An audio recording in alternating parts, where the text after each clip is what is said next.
What's up, man? Good to see you, Benson. How you been? Doing so great. Thank you so much. I'm excited for today. I'm Yeah, excited to see how our two systems can come together and work in harmony.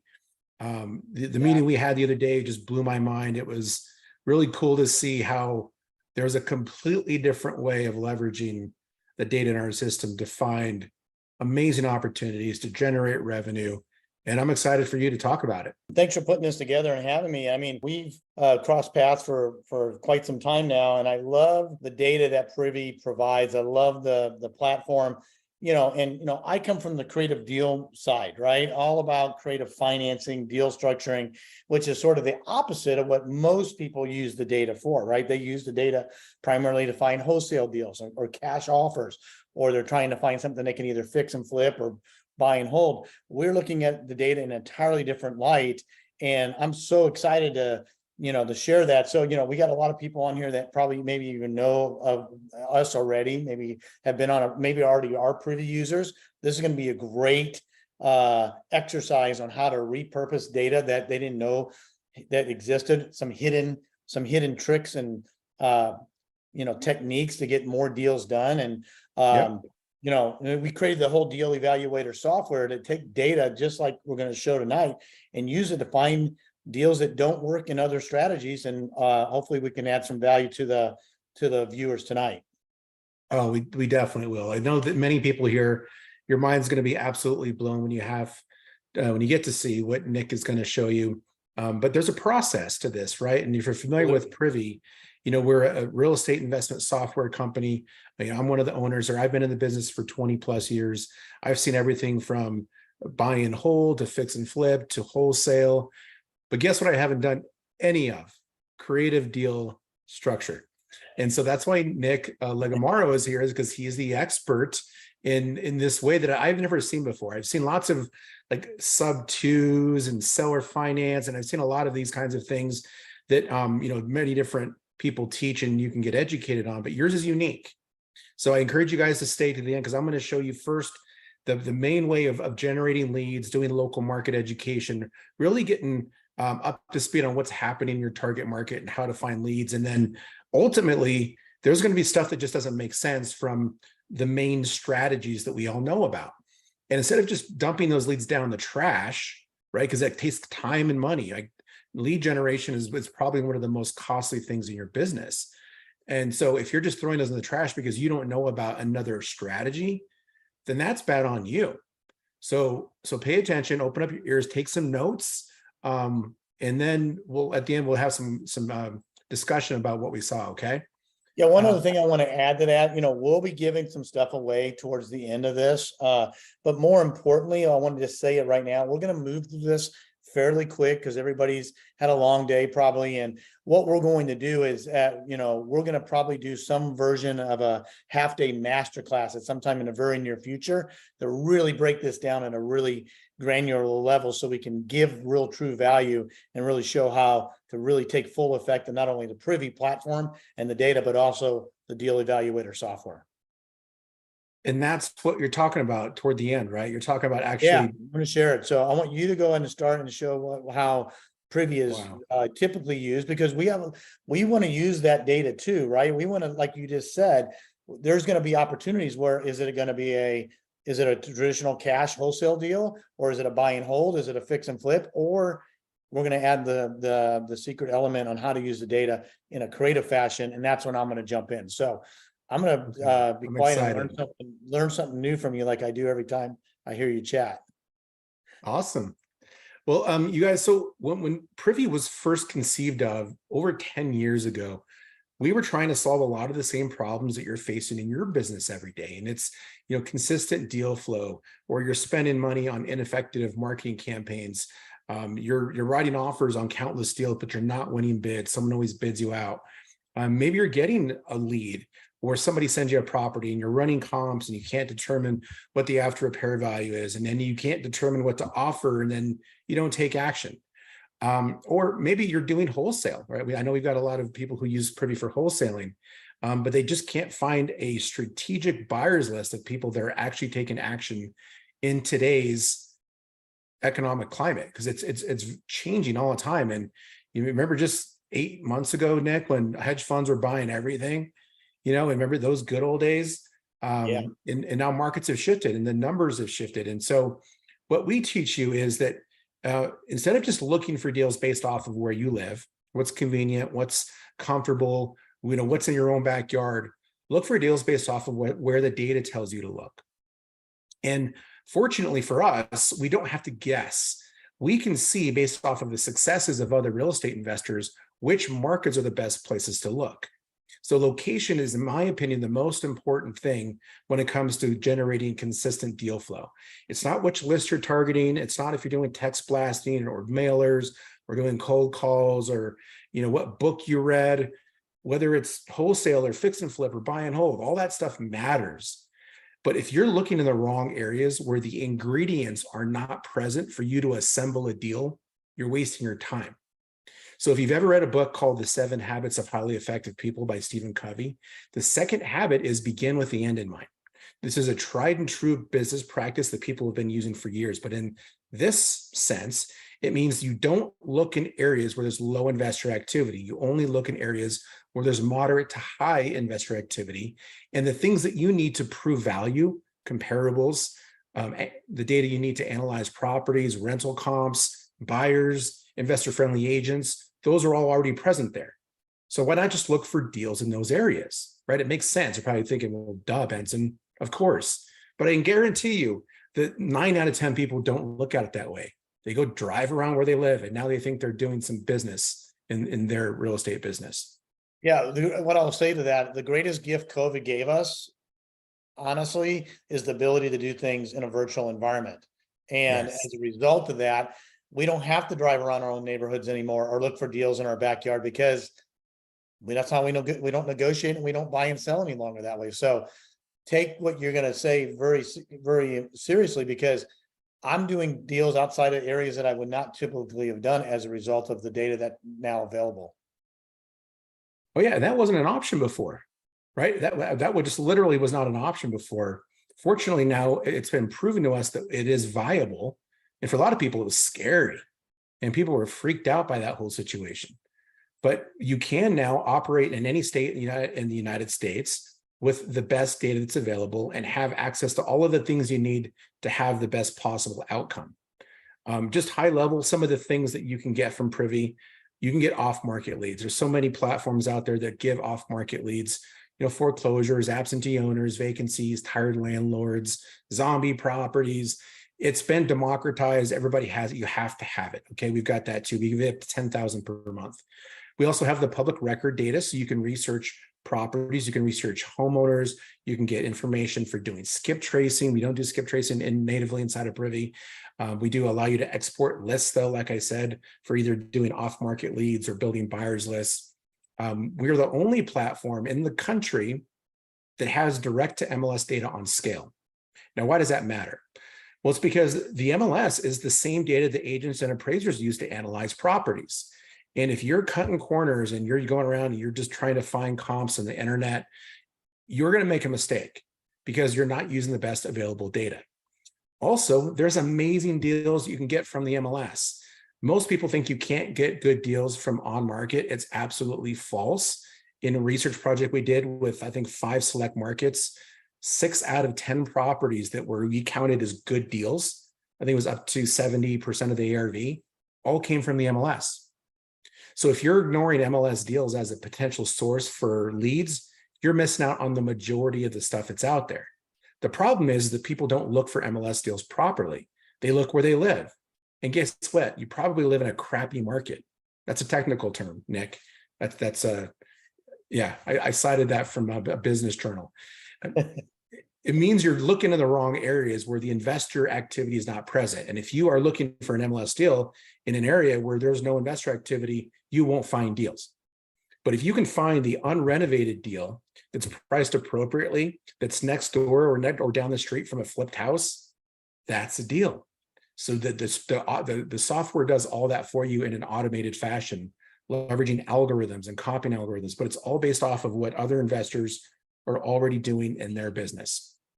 So let me jump into a quick demo here, and I'll show you kind of what we're looking at. And then I'm going to pass this over to Nick in a while here so he can show you how we can leverage some of the data that we're going to show you tonight into a different exit strategy that most of you probably don't even know about, or maybe you've heard about it but don't have any clue how to execute it. And he's going to show you a proprietary tool that he built that will help you analyze those properties from that creative deal fashion, just by putting in some known information and some assumptions. So what you're looking at right here is a coverage map of the whole entire United States. This is basically where all of our data comes from. Wherever you see these blue areas is where we already have direct to MLS data. We just launched some new markets. We just launched Albany. We just launched South Carolina. We launched some other markets recently. We've got close to 100 direct to MLS markets. We also have a bunch of ones that are coming soon. Those are the pink ones. And then wherever you see black or gray, that's the foundation level data that would be like county record for comping, public record data for owner information, and also third-party listing data that you might find in like a PropStream or a Batch Leads or one of those other great competitors. But we don't stop there. We put the direct to MLS on top of it so that you have the best available data. So if you can work and operate in one of these areas, it's going to be a better experience for you because you're going to have better photos, more updates. You're going to have access to the agent information. You're also going to have the best comping data available. Again, the same data that appraisers and agents use. Now, earlier I mentioned that you want to target high investor activity areas. How would you find that? Well, there's a button over here on the left where if you click this one that says fix and flip, that's an investor activity type. That shows you where all the investor activity is nationwide. Now, I'm not suggesting that you have to do fix and flips, but what I'm telling you is that when you measure how good a deal is based off of a percentage of ARV or a percentage of after repair value, you have to be able to compare your house to a renovated house to determine what that ARV is. And again, I know most of us aren't thinking that far down the line. We look at a lead and then we go and then we run comps on it and hopefully it has the comps that we need. No, only look for deals where you know the comps are located. And then that way, if you find a motivated seller who's in foreclosure, or you find a deal on the MLS that's in bad shape, the chances of you having flipped comps go up, and then that's what creates the margin. And that's what allows you to submit higher offers, because the percentage of ARV, we can do, say 50%. If the ARV is in an area of 400,000, well, we can offer 200,000 if the house is sold for 400, right? But if that renovated house isn't there, and the next best sale is, let's say 300, right? Because it wasn't renovated yet. Well, guess what? We have to lower that offer down to $150,000. So the simple fact we didn't look in the right area makes our offer go down 50 grand, which lowers the chances of it being accepted. So where do we want to look here? So Nick, tell me some areas that you see on the map that look like they have some decent activity. There's a lot of them I see on there, but I always like to let's go right smack in the middle, like somewhere maybe St. Louis, probably Kansas City. Looks like Kansas City's a pretty decent. Yeah, Kansas City, St. Louis. Pick any these of them. larger circles, higher numbers, right? Okay. So those are some of the ones: Chicago, Cleveland, Dallas, Denver, Phoenix, Tampa, Atlanta, Philadelphia. There's a lot of them. For what Nashville. they all work. So yeah, those are some of the why don't best you pick ones. one and figure out, and let's just go through the exercise and show us what you would be looking for from a traditional real estate investor's perspective, either as a wholesaler or a fix and flipper. Although I'm not sure many people are fix and flipping, or buy and holding right now. The burst strategy is not looking too good right now. We'll see. Well, it depends. We've got that data too. That's one of the newest things we added to Privy was the rental data. That's exactly a good point, because the data tells us what to do and not to do, not what we personally think is the right answer. I think it's really important. That's why we need to use analyzing tools and software to take the personal opinion, if you will, out of the equation. If you know the data is absolutely, yeah, it helps, and it tells a story, right? You don't have to infer or guess or use your best gut feeling. The data says what to do. So right here is all of those closed deals that have happened in the last 12 months. I actually physically picked up my life and moved to this neighborhood for 9 months because I knew it was a high investor activity area. And after doing several virtual deals, I realized that I could actually get properties that made sense from a rental perspective too. So I'm like, I'm just going to move there. And I did. So I practiced what I preach, you guys. This isn't just hearsay. I'm not just trying to sell you a piece of software. I actually use it in this exact same fashion. Over here on the left are the recent sales. So this house right here, if I click that property card, it opens up that property in this report. It's called a comparative market analysis. Privy's building one of these reports for every single property in the US. And if I tried to build this with my own MLS access and my 20 years of experience, I'd have to go to 5 different sources. I'd have to spend all day doing it, and it would take me forever and I'd never get anything done. But Privy does this for you. So it puts all this information in one location, property information. If you're licensed, we can show you agent contact info. The software automatically pulls comps for you. So comping is a big sticking point for a lot of newer people, even seasoned people, because there's a lot of subtleties in it. And most of the time they don't have the best data that's available. But these are all the sold, active, comparable comps, and these purple ones are the rental comparables. We'll talk more about that later. When I scroll down to below that, I can actually see the deal itself. This is the before and after data on the deal. Now we show all deals, whether they were bought on market or they were bought off market. This house actually happened to be purchased from the MLS. And Nick, just earlier, we were saying that a lot of people don't think you can find deals on the MLS. Well, look at this one. This one was purchased from the MLS for 115 grand. They sold it for 295,000. They got it at 39% of the ARV. That's amazing. Is that a good deal? It is. And so, and what's cool about that, you guys, is you didn't have to go and skip trays. You didn't have to do a marketing campaign. You don't have to be a salesperson and close people over the phone or get cussed out. You just literally, all you had to do is just use a platform like Privy, find properties on the MLS, make sure the numbers work, and then write the offer. So they got this thing, and there's $180,000 gross profit. But we can see the dramatic transformation here. Here's the kitchen before, here's after. It's absolutely crazy. Now, one of the very first things that I did when I started doing deals in St. Louis is I wanted to find an investor-friendly agent who could help me be my eyes and ears and boots on the ground. And the way I found her was by looking at the agents that represent these investor deals. So Krista Patton with Updwell Properties LLC is investor friendly. We have those people inside of Privy. So if you're doing agent outreach and you're looking to find pocket listings, or you want to find someone who can help you make better decisions, that's how you would do it. If I come down here to the assessor's records, I can see who the actual flippers are. So if you are doing wholesale, the best way to build a strong buyers list of people that have the ability, capability, and the financial resources to close deals and come back to you with a need for another property is by looking at these properties that were recently closed. So Scapular Real Estate, I don't know if that's someone's last name or what that, maybe it's Latin, I don't know. But Scapular Real Estate LLC is an active fix and flipper who's doing deals in the St. Louis market. And I know they're willing to buy a 3-bedroom, 3-bath, 1,600 square foot brick 2-story home in 63118. I actually literally know their buy box, and I didn't even have to talk to them. Very, very powerful. So that's just one property. I'm not going to look at all the property, but what I recommend to you is to go back and look at the last 10 to 20 closed properties in any particular area and educate yourself on like what investors are actually doing on that in that market. What are they buying properties for? What are they selling them for? What's the percentage of ARV?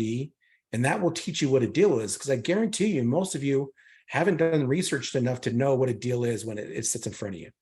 You're kind of scrambling and you're not really sure, and you hesitate and you procrastinate. Next thing you know, the deal's gone. They got this one at 42% of the ARV. We also know the agent and the buyer on that one. Here's another one that sold for 195. This property was another on-market deal. They bought it for 85,000, sold for 195. They got it at 44% of the ARV. So there's deals out here, you guys. These people are finding them. And that's one of the cool things about this, Nick, is that when I look at this, I get FOMO. I'm like, great. How did they get those deals and I didn't? What the heck am I doing wrong? It's probably not what you're doing wrong. It's probably what you're not doing at all, which is executing on a plan. I mean, Yep. executing of this. I mean, if you were to take this software literally and you made it your objective to go through 50 properties a day and Yep. identify them, and you did, and that's, and you, it's all goes with execution and identifying the data and then putting offers in or having conversations. But if you're not willing to do that, the software's worthless at the end of It the day. absolutely is. And I wish I could say I'm a full-time investor. I'm not. Privy is my full-time gig, but I do find deals from time to time and I will take action. But the audience, the people that are listening to me right now, you actually have the ability to set up filters to find deals automatically. But before I do that, this is the moral of this story is this is where you should be looking for deals. This is where you should be pulling lists. This is where you should be driving for dollars. This is where you should be setting Privy up to search for deals for you. If you wanted to pull a list of, say, like foreclosures, we got foreclosures and tired landlords and vacancies, but we're not just pulling random list sets. We're being very strategic. I would probably circle this neighborhood with our pencil tool and then only search in that neighborhood and only pull lists from there. That way, if I find that motivated seller, I've got the comps to prove value and it creates those margins for me. Now, if I want an on-market deal, then I can find that by clicking one button. This right here, Nick, is part of our patent pending feature set we have with the USPTO. We basically reverse engineer all of the closed deals and use those as a model for what a successful deal looks like. And then the system goes in and finds deals for us. But the default filter is set to 75. I'm going to lower this because in some markets like LA, it's like 80%. In this market, I want to be a little bit lower. And then I can adjust and I can build my buy box in here so that I'm not finding properties that just don't make any sense financially. And I could base it off of, what I got approved for from my lender, or, what I know my buyers want. Maybe I go and I talk to that buyer who flipped that deal before and I ask them, what's your buy box? I can recreate that buy box inside of Privy. So I don't have to go there and find these things manually every day. So here's a bunch of different properties you can write offers on right now. So let's look at this one right here. This one's 95 grand. Needs a little bit of work. It's not horrible. If I come down to the comparables, looks like this house is in a neighborhood where they just flipped a house, but it hasn't sold yet. It's actually for sale for 12 days now. But at some point it's going to sell. And they're thinking if it does sell around that, it'll be 49% of the ARV, but it's probably going to be closer to like 180 because it sat for a couple of days. But look at the rents. There's actually good rental data in this area for this property too. So that property might actually be a better rental than it is a fix and flip, but we have data that says it could be a fix and flip. But you mentioned earlier, you alluded to the BRRRR strategy, Nick. That might be a good strategy for that particular property. That one looked like a rental. 179, 21,079 grand. This is 79,000. Look at the comparables in this one. Looks like I was playing with the comp zone here, but let's reset this.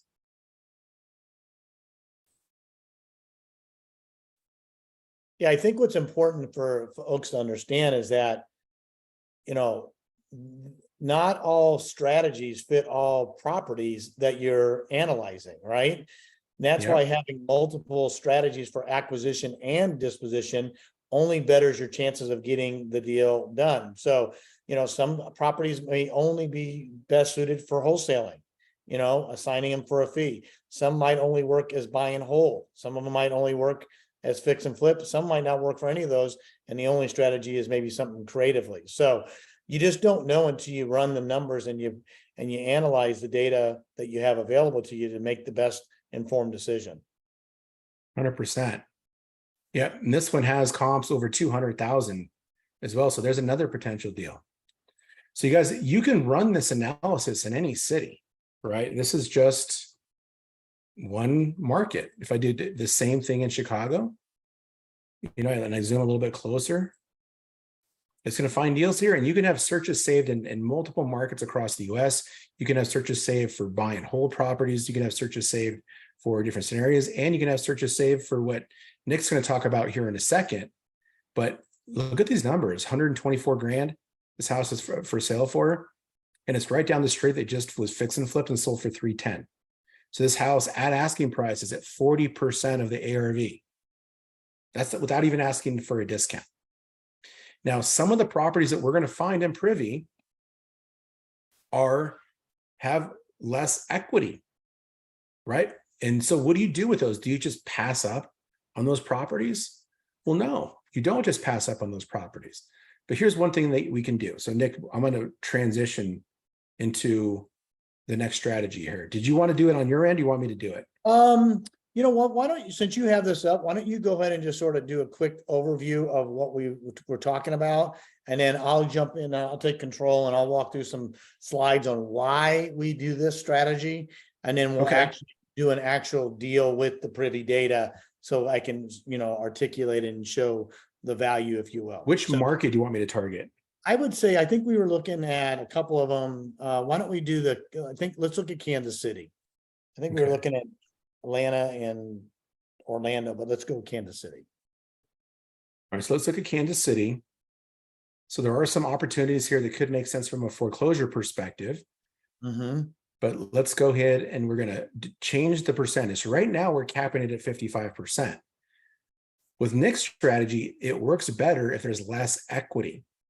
So we're going to raise this all the way up to 100%. And then what price ceiling do you want on this? Kansas City, I maybe say $300,000. That's probably about the max of it, I would say. Okay, so price ceiling. Yeah. We'll rerun this.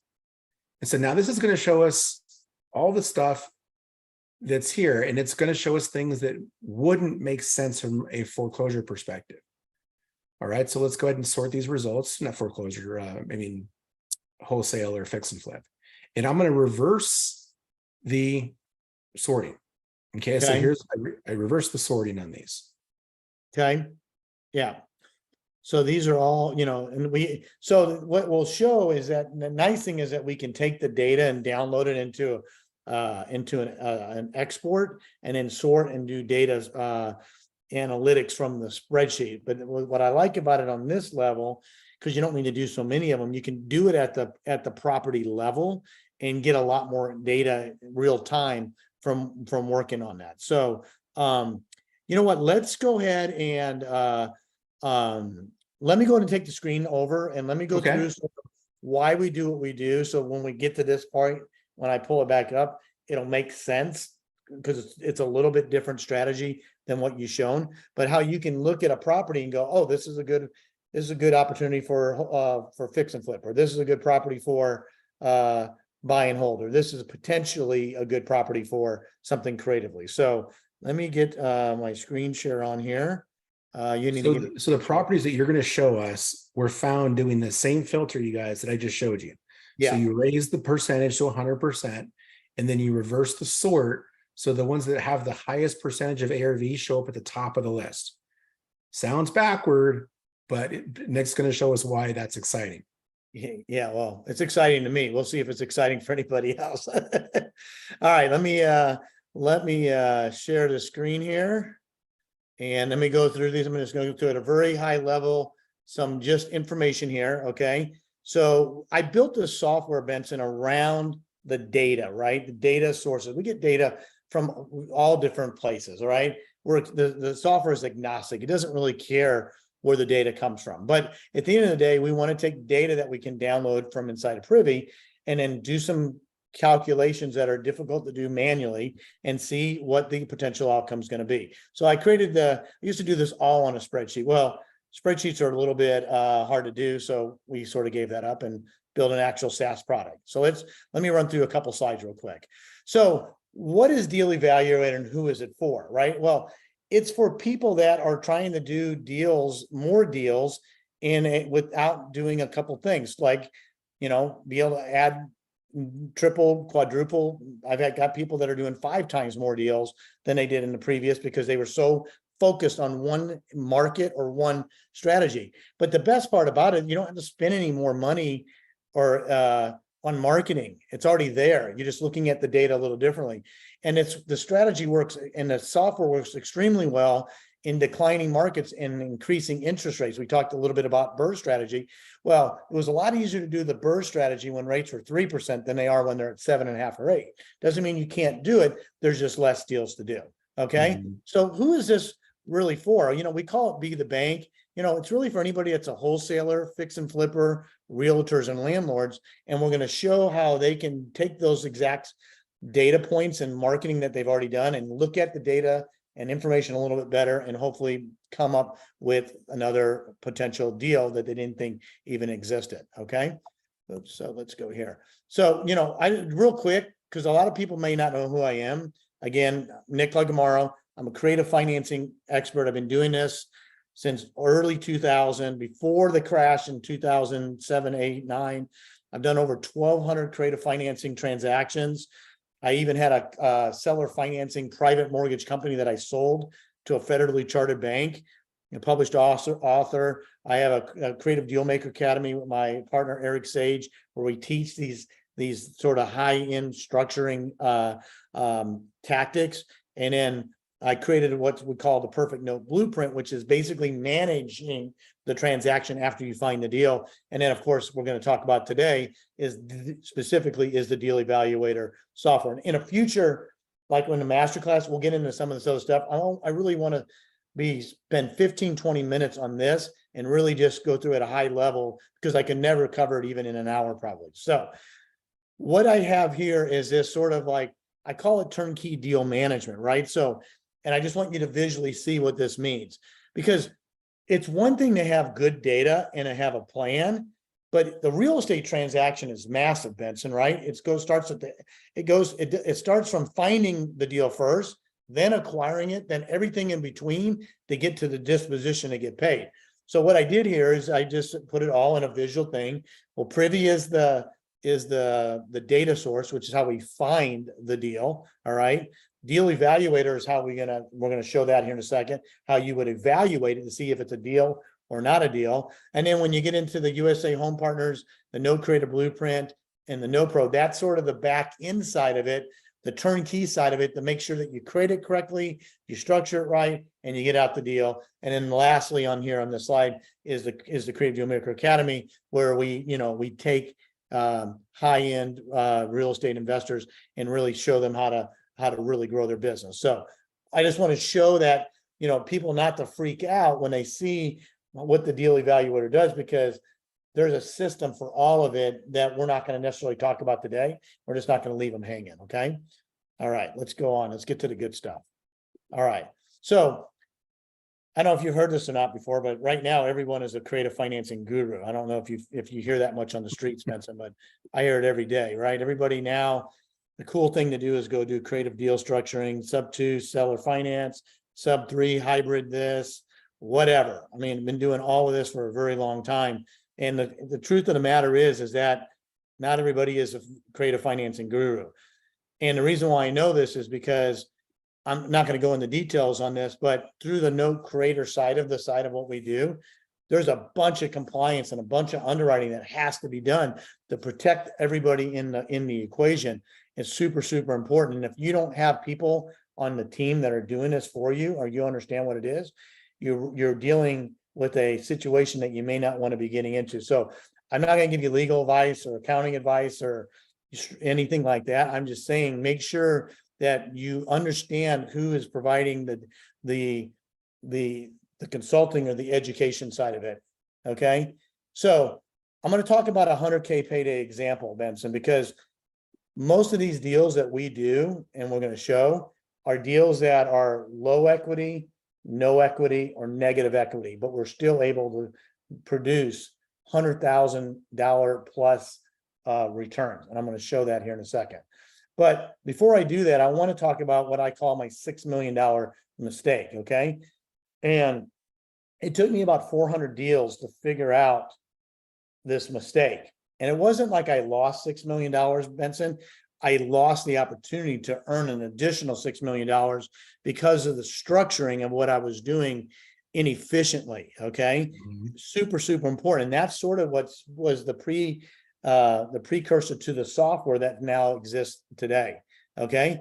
So one thing I want you guys to think about before I get into the actual data and what we're doing is why you should consider creating a note or a wrap mortgage and or potentially be the bank. And the numbers are pretty, they're, I'll just show them to you. Well, let's first, how big is the seller carry market? Because what people don't understand is what even the ability is to potentially be a bank, which means providing a mortgage opportunity to, somebody that can't get a traditional bank loan. Okay. Well, that market today, Benson, is about $23 billion. Okay. $23 billion. It's a billion with a B. That means in the last 4 years, there's been over $100 billion of privately created mortgages in the United States. Well, where do these deals come from, right? Well, they come from people that can't sell it on a retail basis, or they come from people like ourselves, and then we show how to use software to go find it and leverage existing debt or seller financing and create our own opportunities, which is what I'm going to show in a second. So that's number one. It's a fairly large market that most people haven't typically heard about or have any idea that it's that large. But here's my favorite stat of all. Why is the seller carry market so big? Okay, this is really important to see visually. In today's economy, in today's marketplace, 60 to 70% of the population cannot get a traditional bank loan from Bank of America, Wells Fargo, or Citibank. Okay, and reason being is that they've changed their jobs after COVID. They have side hustles. They have multiple jobs. They're just different than it was 10, 15 years ago when a lot of people had a W-2 job. It's not necessarily the case anymore. The other reason why this model is super, super attractive is that of all the properties that are available for sale on the market, if you go do a Zillow search, for example, and you look at a zip code or a county or whatever, less than 5%, Benson, 5 out of 100 houses in any one market are even available to be purchased with seller financing. So if you think about it from an economic standpoint, if 60 to 70% of the population needs something besides traditional bank financing, but only 5% of the properties are available offer that, it seems like a pretty good position to be in if you can be on both sides of that equation. That's why seller financing and private mortgage trading is so profitable and so valuable. And I'm going to get into it here. This might sound really basic here, but can you explain to the audience what seller financing is? What is a seller carry? So seller financing is just basically creating a mortgage on behalf of yourself as the lender or the seller to a buyer that cannot go or chooses not to go get a bank loan. Okay. You're talking about the end buyer. What about you buying the house first? Yeah, we're going to talk about that. We're going to buy it creatively. I'm going to show that here in a second. And I'm going to show you exactly how that works. So I'm glad you asked that. So we'll get to that point when we go into the data and show you exactly how we're going to make offers based on what we perceive to be the underlying debt or no debt on the property. Okay. So real quick, guys, to get all this stuff, I've got a bunch of stuff to give away. We're going to give away the deal analyzer. You're going to get a link to the private Facebook group. If you want to do this, great. If you don't, that's fine. I have a YouTube channel where we do these deal or no deals, just like the one I'm going to show right now. So if you get a deal and you're not sure what to do with it, submit it. We'll do it live and we'll go walk through it, and everybody benefits from it because we show people what is a deal, what is not a deal. And that's education that hopefully benefits everybody to learn something. Because, to be quite honest with you, this is the exception to the rule, Benson, right? For the most part, you don't see this stuff being taught traditionally. There's a few people in the space now, but only recently this has been done. So we want to make sure that we educate properly, and we make sure that people understand what are the pitfalls and what they should look at. That's why we do this. So take a screenshot of this, go do this. And by the way, anybody that does this here, we're going to be doing a half-day masterclass at sometime in the very near future. And so don't worry about if you don't understand it, because we're going to break it down on a much deeper level during the masterclass. All right, so let's get into the 100K paid example here. Okay, so let me switch my screen share and go to live if I can. Let me stop sharing for a second. And let me pull this up because I got it right here, and we share it again. Here we go. All right, super. Let me know that you can see the screen, Benson. You see it okay? I can see it. Yep. All right, super. So let's start with the privy data first, okay? So in this privy data right here, we did an extraction, and I did some, for the interest of time, I wanted to make sure that we didn't spend too much time doing a lot of the stuff that the download will do, right? It's visually much more attractive to look at it on a per property basis than it is to download 100 properties and look at a bunch of numbers, okay?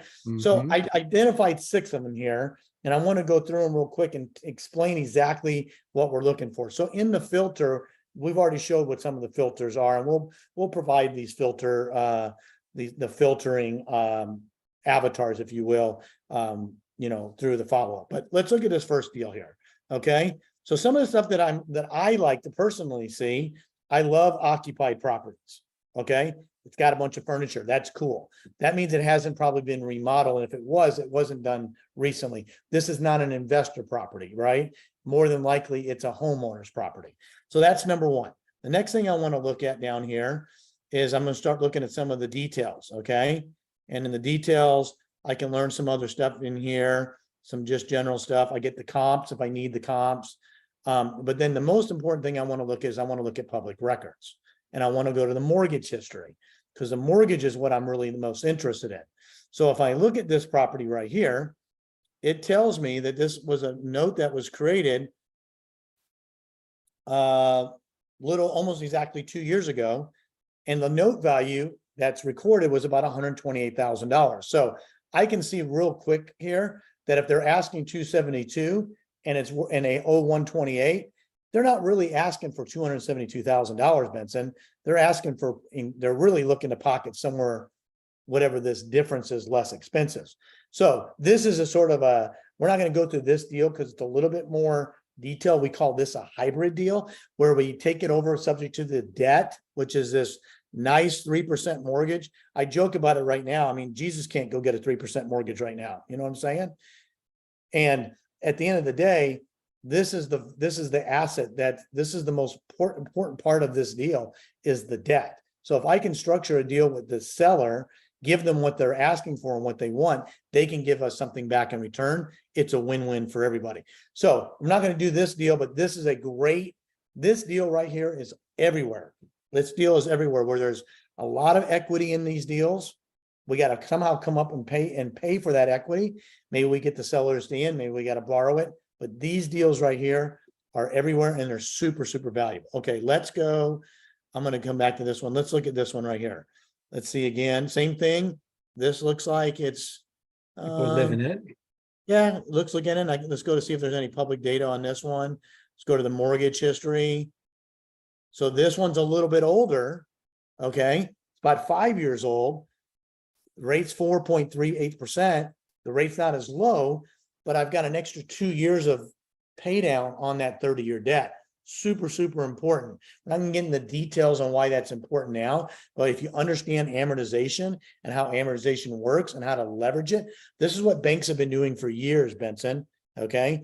Banks have used amortization as their benefit forever. There's a reason why banks are in the banking business, is because they learned a long time ago how to control real estate without owning it. Contrary to popular belief, most people think the only way you can generate cash flow is by owning a property and making cash flow from a rental. Well, banks don't own anything and they make tons of cash flow.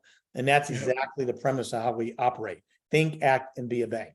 All right. So this is another very good deal. $149,000 in debt at 4.38%. And the seller's asking 287. So we got to figure out how to hybrid that deal. Again, that's part of the master class. But let's just find, there's one in here that I know let's look at Bellevue. So let's go to Bellevue and then let's get into the software and really show how this works. Okay. So here is this deal right here. Okay. At first, I thought it was a remodel. Okay. Because that's what it looks like to me. It's clean on the outside. It's vacant on the inside. But in reality, if I look at so there's a couple things I want to show in here. So when I go to the details, couple things, this is why you got to read the fine print. Okay. I noticed on here, check this out in the private remarks. Seller is willing to work on options to carry a small secondary loan. Call with questions. Okay. That means they're really motivated. Okay. That tells me right now it's how A, the house is vacant. B, they're saying we'll do something creative. So they're already thinking like I think. Okay, that's good.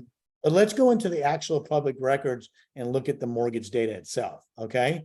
So here it is. They've had it a little under 2 years, but man, look at this. They owe 170. They borrowed 172. They're only asking 179. Now, look, I'm not great at math in my head, but I do know that if they're selling it for 179 and they're asking and they borrowed 172, the likelihood that they're going to put cash in their pocket based on these numbers is highly, highly unlikely, just because of the cost it is to close, seller concessions, realtor fees, etc. Okay. Usually it's about 8 to 10%. And that puts it at what, 160-ish? They own more than 160. I know that because it's only 2 years old. So now we have this data. Okay. So now I'm going to take all this data that we know and I'm going to pull it up in the actual deal evaluator software. Okay. So I'm going to pull it up right here. And I've already put it in because in the interest of time, I didn't want to go back and forth. Visually, it'll be much more appealing.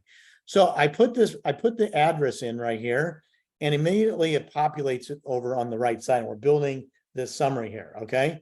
I'm not going to get into the details of all the line items. I just want to show the end result on this deal. But here's the as-is value, and imagine it's pretty close to what the sales price is, okay? I think the after repair value is actually a little bit higher based on the comps that I saw. Okay. And you got rent. So now we go into how we're going to acquire this. Okay.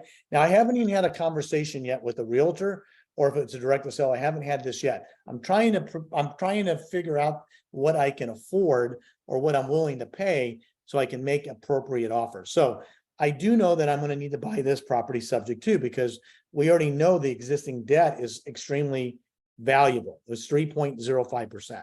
So what does that mean? It means we're going to make an offer to the seller to keep the debt in place and pay them some amount of cash and get them to equal or above what they're asking for. Okay. Right. And I want to just show to be clear, you guys, like that deal would not have made sense from any other strategy. It would not have been a wholesale deal, that or a fix and flip.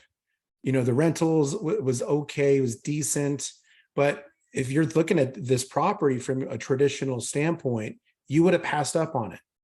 Okay. So Nick's now showing you this completely different strategy where you can take all the properties you come across and still potentially make money on them because of this very unique format. And what we'll see is when we get to the exit strategies, it'll break it down there, and you'll be able to compare and contrast those exact points. So let's go into this. So in the software, you can choose how you want to acquire it. Okay. I'm just going to default to subject to because the other two strategies are covered anyway. Plus, quite honest with you, I don't have no reason to buy with cash or a cash equivalent anymore. Owner financing and subject to, the only difference between the two is that the seller becomes the bank for you in owner financing, whereas subject to is that you're taking over the seller's debt. Okay. So let's get into the next screen. So here's the unpaid balance on the note. And you can, most of the stuff when we download the data, we get more data than we see on that level. But we already saw for it. So we know that they borrowed 172 2 years ago. They still owe 168. Why is that? Because amortization, that's what happens. Banks get paid all their interest first, and you get very little pay down on your principal, even when the rate's that low. Okay, so what I did here is I just forecasted I'm going to pay the seller $5,000. Maybe it's 8, maybe it's 10. If they say I need 10, then we'll come back and remodel the calculation. I know the agent's going to get about 3% typically. So if they're asking 180 times 3, it's about $5,000. Okay. You can put 6 in there if you want. I think it's 54, whatever the number is, 54. I could change it. Not a big deal. Closing costs, I know, are going to be about $4,500. Why am I putting all this in? Because I know that I'm going to need some cash to do this transaction. And over here, it's adding everything up which is the total acquisition cost. And right now it's at $22,000. And I will explain that in a second. So as we go on through this, I also got in here $7,500 for holding cost. Because if I buy this, before I find my buyer that I'm going to sell it to, I'm still responsible for payments to the underlying mortgage. So I personally calculate about 5 to 6 months holding cost, which is, if you look at the total payment on it, that's what this turns out to be. Okay. About $1,500 a month, 1,500 times 5, $7,500. That's where that number comes from. Okay. Because I can't predict the future on how fast I'm going to be able to sell a house. Okay. But I will tell you this, I've done 1,500 of these since 2001 in some capacity. And I think the longest I ever held any house is 6 months. So is it possible I go longer than 6 months or you go longer? Yeah, it's possible. Is it probable? Probably not, if you do a good job of analyzing the deal correctly in the beginning. So that's how much I'm into the deal. So now we got to get into the existing loan details.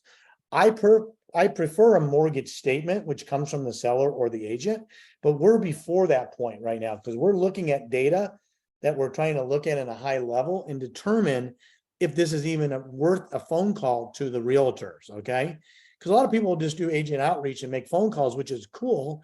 But the problem is that they don't even know what the debt looks like. Okay. So how do you even, I mean, you're starting off on the wrong foot, in my opinion, by not knowing the answers to the questions that's already readily available through the data, right? I'm going to tell the seller and the agent exactly what I'm going to give them based on the data that I have. So I know from the data that I calculated and with a high degree of a probability that based on 3.05% interest, I know there's about 20 months pay down. Here's the payment. And now I know what my underlying debt is on principal and interest only going back out the door. Okay. So you just put the remaining term, you don't put what it was originally amortized over. Great question. So if you go to, every time we add another amortization table, it creates it over here. So to your point, I can pull up the amortization table and look at what the start date is. It's January 2022. We want to know what's remaining, not what it initially was, because when you understand amortization, the pay down at 3% with 2 years head start, going to pay down super fast compared to what we're going to create to our new buyer. And it's all part of the arbitrage strategy. So we know exactly what it is right here. We had a mortgage statement, we would know exactly what it is, but this is done with a very high degree of probability. So now we've acquired this deal, and we know that for us to buy this deal, if we can get the seller to say yes to our offer. And what is our offer? Let's just recap our offer. Our offer is we'll pay them $5,000 and we'll pay the agent fee and we'll pay all the closing costs. They walk away with $5,000 in their pocket instead of writing a check for maybe $5,000, and we will take over the payments on their existing debt. Okay. A lot of people say you can't assume a loan. Well, that's true, but we're not doing a qualified assumption. We're doing what's called a non-qualified assumption, which is perfectly legal. So we'll talk about that later and probably in depth in the masterclass. So here we go. So now we know what our debt is. We know what our responsibility is. Now we got to figure out what we're going to do with this property. Okay. So I think conservatively that we could sell this for 190. In fact, that's what they were asking for it about before. When I ran the comps, I came in anywhere between 190 and 205, maybe even 210. I'm going to be conservative in my model. I may ask for 200 when I go to sell it, but I'm going to put 190 in here right now because I want to deal. I want to make sure that I don't overestimate things. I don't want to underestimate how long I'm going to be in it. I don't want to underestimate how much I'm going to sell it for. I want to do any of that. I want to be conservative in my numbers. So the default's 10%. We get 10% on almost every deal that we do. I highly recommend it. You don't take anything less than that. And so we're going to finance $171,000, right? So 190, get $19,000 down. We're at 171. Now, I want to show you one thing here, Benson. 190 is the sales price. My total cost basis on this deal is 190. That's a zero equity deal. Would you agree? I'm selling it for exactly what I'm paying. Okay. people go, how can you sell something for exactly what you're paying? Well, we're going to show you here when we get to the next screen. So basically, I'm paying exactly what I'm going to sell it for. Okay. The value is in the debt. Okay. So I'm just going to go through the loans. We do 2 loans. Not going to get into it on the acquisition side. It's a disposition strategy, why we do it. Don't have time to cover it today. We'll cover it in the masterclass. So let's get into the funding side of it, because now we have a decision we have to make, right? We know we need $22,000. So where's $22,000 going to come from? Okay. Well, you either got to come up with the cash or you got to borrow it. Okay. So I'm going to use, and you have a couple of different options. You could have the seller potentially carry it. Probably unlikely in this situation. You can go borrow it, which is more likely through private money or a private lender. Okay. Or you can put your own cash in. Most people are probably going to go borrow the money. Okay. So I'm going to use third party, and I'm going to go to the next screen here. So when we get to this screen, this is where we start really seeing the deal materializing. So what it says right here at the top is that I need $22,000. Okay. So I need to borrow $22,000. So what I personally do is I come down and first thing I do is I put 15% interest rate for 60 months, borrow private money. Do you think that to borrow private money for 5 years at a 15% interest rate is a pretty good deal, Benson? Do you think that's readily available? Anybody who's done a private financing deal in the past, who's comfortable with the concept, would take that deal. I would agree. Is it probable? Yeah, it's greater than probable. Could you get it for 12%? Absolutely. Could you get it for 10? Sure. Could it cost you 20? Absolutely. That's why we do this. In fact, let me show you one thing. Don't let me forget to come back. What this says right here is that we're going to pay our private money lender $22,000, and we're going to pay him 15% over 60 months, and we're going to give him $523 a month, which is fully amortized. It's a fully amortized payment. Okay. It's not interest only. And why we do this is because we don't have to go back and try to find a replacement for that capital if they only are in it for 1 year. This is a big problem with people that borrow private money, is that there's a balloon, right? They pay interest only for a year or 2 years, and there's a balloon. And the problem is that it's hard to go fix that balloon. We're locking it in for 5 years. But let me show you one thing here.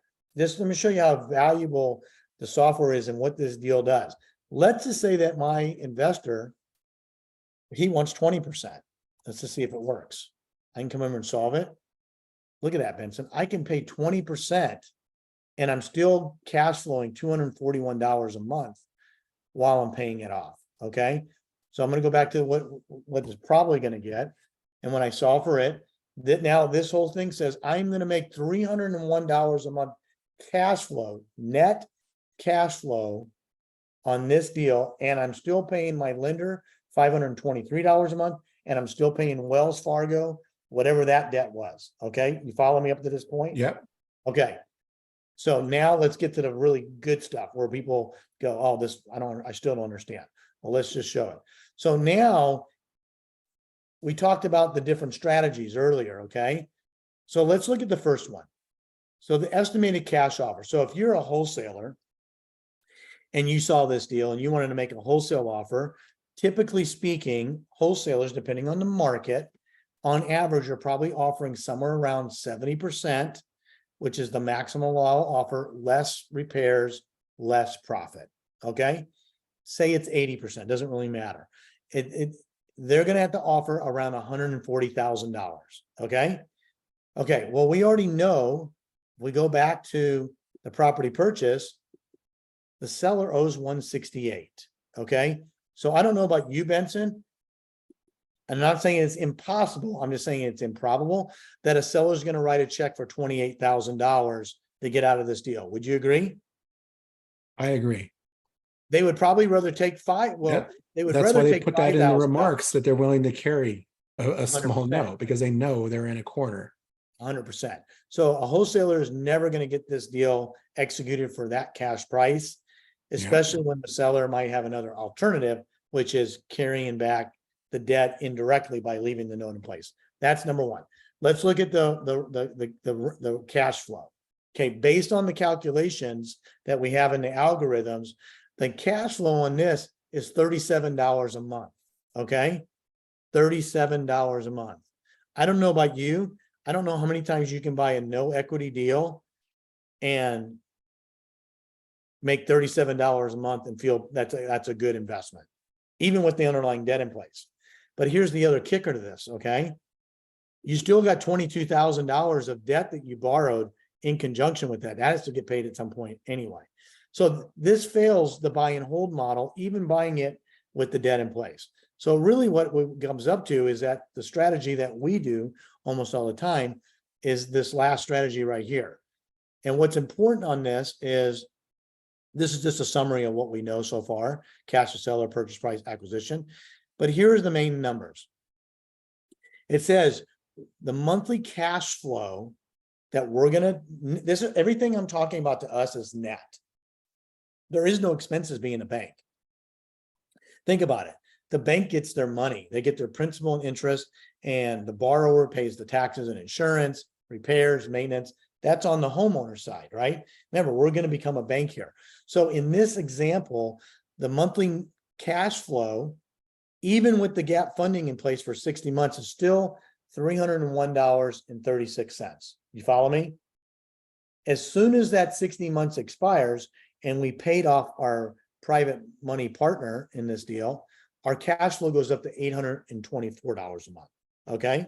So now we a have smart thing would be to not put a prepayment penalty in there. And then if you close a wholesale deal and you get 25 grand, you just pay it off. You do that too. I'm going to show you here in a second, right? That's why when you go back to the acquisition funding, I'm glad you brought that up. People go, why do you pay 15%? Why do you pay 18%? Why do you pay 20%? Because once I get the deal in place, I can go replace that debt with cheaper debt once I have it in place if I choose to. But I'm just going to leave it here, Benson, because the deal is a phenomenal deal, even at 0%, even at zero equity. And I'm going to show you here in a second. Let's go to the profit analysis. This is where what we use to determine the value. So the first thing I want to do is I solve for 100 months. Okay. Why 100 months? Well, 100 months means 100 months is a little over 8 years. When I first started doing this, even 10 years ago, the average length of a homeowner was that occupied their house they were in was about 8 to 9 years. Well, it's about 100 months. Okay. Today, the average homeowner is in their house 12 to 13 years, 150 months. Okay. So I like to model conservatively, and I have a really high confidence level that if I sell this to a buyer, the likelihood they're still in this house in 100 months is pretty high relative to the average of 150. Okay. But if they sell it or refinance it or pay it off, it doesn't really matter. We just make a little less money. Okay. So that's number one. So let's take a snapshot on what we're doing here. So what we're looking at here is cash now, and this is all net. And what cash now means in here, and the system software goes out and calculates all this. The cash now represents the net cash flow remaining after we sell the property to our buyer that we're going to finance, less from their down payment. So they give us down payment. We pay the closing costs. We pay the underwriting fees. We pay the agent, and we're still left with $6,000. We call that cash now. Okay. That's cash in our front pocket when we sell it to our buyer sometime between now and hopefully 5 to 6 months. Usually not that long, but I like to model But they give it. you the 19 grand up front. I know. So think about it. That's a great point. So where do the other $13,000 go? Right. Well, it goes to seller concessions. Maintenance, property management. Goes to insurance. It goes to seller concessions, title policies, underwriting. Maybe you have a little bit of repairs that you had in there, goes to the agents. Typically speaking, this number is usually 10 to 15% higher, but we want to model conservatively. Hey, Yeah. if I get a check it for $10,000, I'm happy, but I know that I'm at least cash positive in this model, in this situation. That's number one. Then we have what's called the cash flow. Now, this is net cash flow over 100 months. So over the next 100 months, we're going to realize in cash flow another $51,000, Vincent, in cash flow. Okay. Make it a little bit less on the first 60 because we got private money we're still paying. We get more once that's paid off. The net cash flow, 100 months, $51,000. So we made $6,000 cash now, $51,000 cash flow. Okay. Then the last number here is, because we're using 100 months, is the 100-month payout. And what does that mean? It means at 100 months, when we forecast this out, if our buyer sells it, refinance it, pays it off, or we go sell a note and leverage the note or whatever, we're going to get another payout of $27,000. And what that means, it's the net difference between what we owe to Wells Fargo, because we've already paid off the private lender in this model, and what's owed to us from the mortgage and the wrap that we created. Follow me? Yeah. The net difference of that is the cash later portion of this, which is another $27,000. So if we analyze this deal over 100 months, the total profit on this deal is $84,000. Okay. That's in this example. Excuse me. The other number I want you to look at right here is the monthly recurring revenue, the average. So over this 100 months, the monthly revenue average is $842 a month. Okay. Net cash flow on average on a zero equity deal where we borrowed the money against it. We used underlying debt from the seller. And this is the deal on a deal that you couldn't flip as a wholesale deal, and you couldn't do it as a buy and hold. Okay. That's it. That's why we do these deals. And then the last thing I want to show, we talk about the 100K payday. So I solve to see how many months it takes to get me to 100K. So since this is under 100,000, I know it's got to be greater than 100,000. Let's start with 110. It's going to be a little higher than that. Let's try 115. 115 it is. So what does that mean? It means to attain to attain $100,000 net payday on this one deal that was not a rental property, was not a cash wholesale deal, and it was only a wrap. It would take 115 months to generate $100,000 net profit. And is that a good thing or a bad thing? So this is on the higher end of where I want to be. My number is 10 years or less. Okay. So 120 months. If this number was above 120, I probably would have to go back and see if I can reduce the cash out of pocket on the deal if I had to. That's number one. So 115 is still within my go range. I would do this deal. Okay. If it met all my other underlying requirements, which it would do. I see deals as low as 50 or 60 months. Sometimes I see them 170 months. That's why we put it in the model so that we can compare other deals to each other. So we know exactly how many months it takes, because not every deal has the same interest rate. Not every deal has the same principal pay down on how much is remaining. And not every deal has the same borrower with down payment and the same interest rate on these deals. So this is the ultimate equalizer. So going back to this exit strategy, and then we'll wrap this up, is that it fails the wholesale model because you're not going to sell it for, seller's not going to sell it for $28,000 less than what they owe, typically. Is it possible? Yeah, probable no. Okay. You're not going to keep this as a buy and hold. Okay. So if this deal came across your desk and you had all this information and you put it in the software and you wanted to do the deal, then this is the net impact of it right here. So the question I always want to bring up at this point is that you can wholesale these deals too, Benson. You mentioned that before. And there's a buyer for everything, right? So 100% there is. And I will tell you this right now. It's easier to negotiate with the seller a price that they're asking for and have them work with you on terms, okay, than it is to go try to give them 50, 60 cents on the dollar. Plus you have a lot less people doing against it. That's number one. Plus you have buyers for this. And most buyers, investors are going to do this. This is the strategy, and this is what we do. The software will run up to 8 amortization tables. So if there's solar in there, we can put it in there. If there's a second lien, we can add it in there. And every time we add an amortization we create a brand new amortization over here. And the software takes all that data and calculates the profit analysis based on the data that's available. And you just can't really screw it up unless you put bad data in. But if you put Right. actual data in, this is it. And this is the model. And we can do, these. I see the keys being selling it to the seller, right? Selling the opportunity to them, and so it makes sense. Finding the money for the acquisition cost, which you have people for that, right? Yep. And then also finding the person who's going to buy the house from you. So you need a network of people who can't get traditional lending. Yes. Right. You've got those people too in your network. But Mhm. they're also all over Craigslist, and they're all over the place when they're looking for non-traditional financing. And then if you were going to wholesale it, which is not every scenario, you'd have to find people who are willing to buy these kinds of deals. But those are all easy things to solve. They really are. And when you're talking about a deal that's going to yield you $100,000 in perpetuity over 8 to 10 years, it's worth structuring right from the beginning, in my opinion, because you're going to get the benefit of cash now, cash flow, and cash later over time.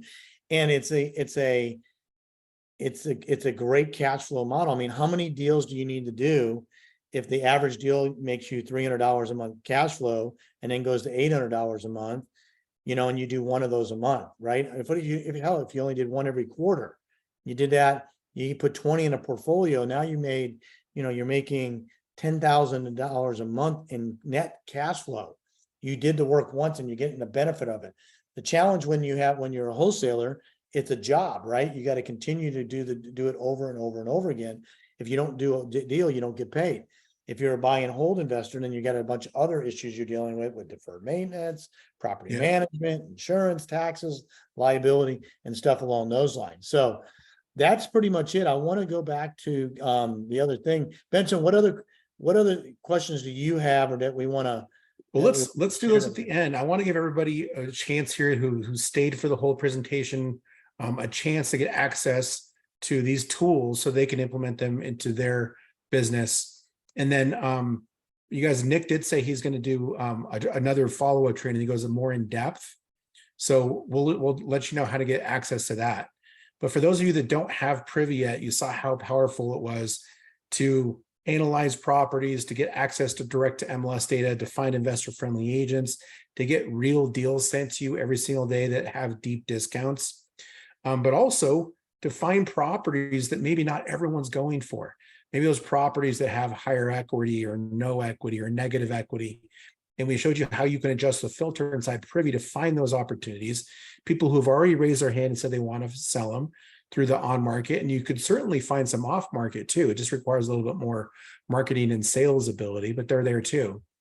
But now we have another tool in the toolbox. We know that you can go and you can propose a seller financing structure where they get what they want. And then you can basically build a note structure where you get the cash flow, and then you find people who want to buy those houses. Where, again, remember Nick said, you don't have to control the property to make money on it. You just have to be the bank. And that's what banks do. So you can find these people who can't qualify for traditional mortgages. It's something like, was it 90%? What was the amount of people? 60 to 70% can't get a traditional bank loan. 60 to 70% can't get a traditional mortgage. And then there was, it was like 95% of properties don't offer it. Yeah, 95% you can't even buy. The seller doesn't offer the terms. Right. So that's the thing. So we're basically showing you more ways you can use Privy, and Nick has built the amazing deal analyzer that will help you run the numbers on those things. You see that it's a little more complicated, but you saw how easy. Everybody would do it, was. Benson, and there wouldn't be any money to be made. This is sort of the next level, if you will, of stuff that you can do. But when you can make $100,000, it's worth putting the effort in. But you know what? There's plenty of help to help these deals get done. It doesn't like that you have to do it on your own. So for those of you that don't have Privy, I did put together a special offer for you. Our normal pricing on Privy is $1,788 for the year. Now, several months ago, we were letting you guys know that the prices were going to change. They changed, okay? But if you do decide you want to come on with Privy and take advantage of it, we do have a discount on the annual plan, which includes all the training, in-person training. You get to come to these Privy trainings that we're doing now twice per week for free.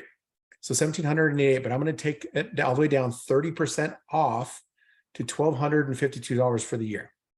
Okay, $1,252 for the year. Now, for some of you, the timing maybe just isn't right for that, but you saw some of those deals that we found from just a wholesale perspective that would easily pay this off and just with one deal. And Nick showed you how you can find properties that will make you $100,000 plus over the next 8 to 10 years. And that's only if you did one of them. It's only if you did one of his creative deals or one of our wholesale deals. We're going to be sending you stuff every single day. Okay, so I'm going to grab the links for you so you can go ahead and get signed up. And if you are not in a position right now to take advantage of that 30% off, then what you're going to do is you're going to use promo code Done Deal. That's promo code Done Deal. And that's going to get you that 30% off, as well as if you want to go in the monthly plan, we'll take you down and we'll do $119 for your first month. So 20% off of your first month. And then it's only $149 a month thereafter. So we showed you a lot of really cool things tonight. I hope that opened up your mind to some of the possibilities. If you're already a Privy user, reach out. Do you have a link or something? Yeah. So let me go back and let me just pull my screen up again, because look, if can you put a link in the chat they can click? I probably can. Let me go ahead and get the code, because I gotta scan it. Yes, I will. So let me. Okay. We'll just put it in there. But again, you guys, the promo code's Done Deal. 30% off the annual plan, or $149 for the first month. And we do have a 30-day money back guarantee. So there's absolutely no risk to use the software. Try it out, make sure it works for you.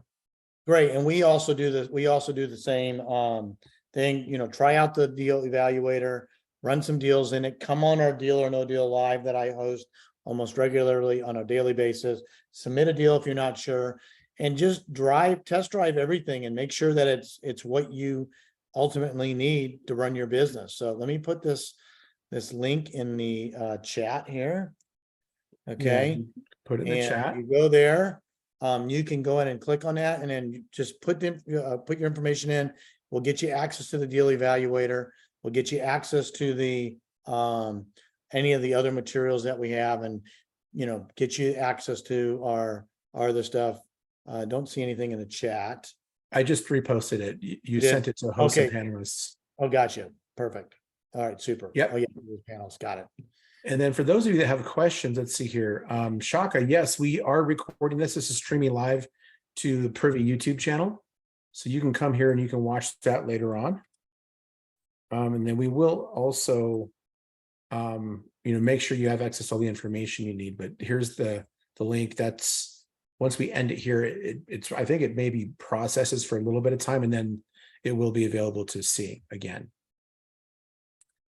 Well, awesome. Anything else that we didn't cover? I mean, if they get the information in there, we'll get them out there. They can communicate with our team.